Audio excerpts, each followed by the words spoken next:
necessary day. Juergen, Sommer, and Paul Telfer both gave so much of themselves to the Indy 11 organization through its launch. Juergen in particular, I mean, he is Indiana soccer, and he worked 24 hours a day, 7 days a week to see this team be successful. And beyond the hard work and accomplishments he had, he's just a good guy, and to his core he is, and that's what makes this decision very, very difficult. But it's necessary. Came to terms to believe that if Indy 11 was going to go forward and get the best out of the players we have, we needed to go in a different direction. What was the event or culmination of events that made you and Ardell come to this decision? Well, this is my decision, and it was a process. It wasn't a single event, but certainly when you see the team perform, especially at home games, have trouble scoring, have trouble winning, have trouble showing that the effort is there to perform to 100%. Those are all indicators that what you're trying isn't working. What kind of philosophy do you want to see from Tim Regan, we're very fortunate to have Tim Regan in-house to serve as the interim head coach, and he will have every opportunity to become the permanent head coach with this organization. Tim comes from great pedigree, having grown up actually in the Chicago Fire organization, playing for the Chicago Fire Premier, having the opportunity to play for Bob Bradley twice in New York in Major League Soccer and at Chivas USA. And he has taken those philosophies of Bob Bradley, the communication, the directness, his intelligence. He innately has a lot of those qualities that Bob has. And as many of you know, Bob Bradley is, in my opinion, the best coach American soccer has ever produced. And Tim Regan comes from his tree. So with that, I'm very confident he will lead Indy 11 into a better future. Do you see any maybe tactical changes between Tim and Juergen, the way they play and the way they come on the pitch? I think the differences are going to be, they'll be manifested in tactics, but more importantly, I think it will be in the form of communication, operating on a day-to-day basis. Tim is his own person, and players will know where they stand. They'll know what they need to do to improve, and Tim won't be shy with any of them. Is communication an issue with Juergen?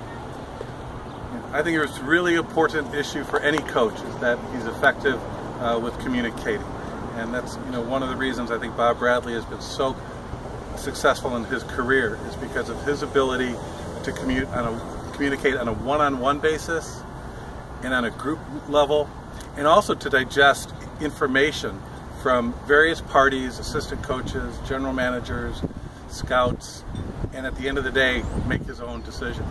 And I think Tim comes from that same school. I think he'll be better suited to implement it. Is this move just with the spring season involved, or is this maybe spring and fall? I hope that Tim and Kleberson, and let's not forget, this is a very important day for Kleberson too, being named assistant coach of the team while he continues to rehabilitate in the hopes of returning to the field.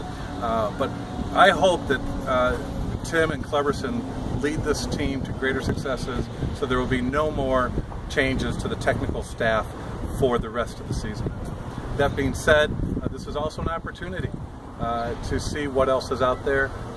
There's a responsibility I have to the organization to see what options there are to lead this team forward. Do you feel like you have more talent than the record would indicate?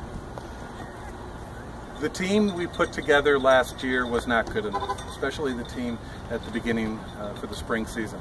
I think we made some good changes in the break last year that made the team better. It made the chemistry of the team better.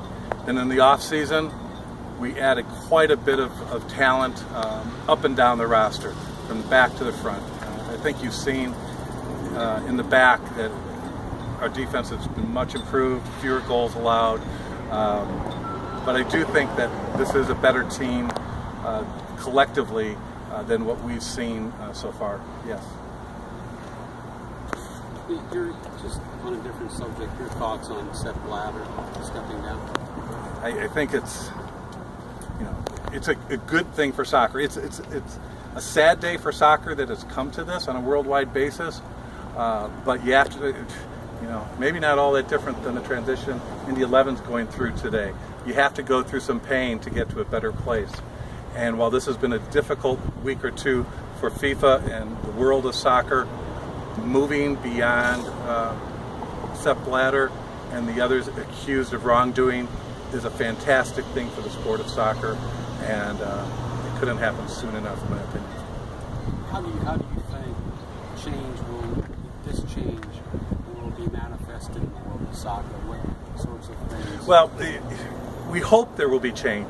There still has to be replacements that are of good integrity, and we haven't seen that. The manifestation of it will be transparency, right?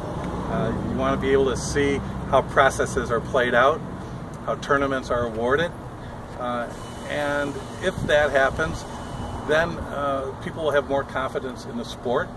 And, you know, frankly, from a dollar standpoint, if there's money now going into wrong places, hopefully it goes into the places of the people involved in the sport, especially the kids. I mean, if there was indeed wrongdoing and the money is going to individuals trying to profit from decisions, that's money that could have gone elsewhere. It could have gone to the sport to grow the sport of soccer around the world. A lot of people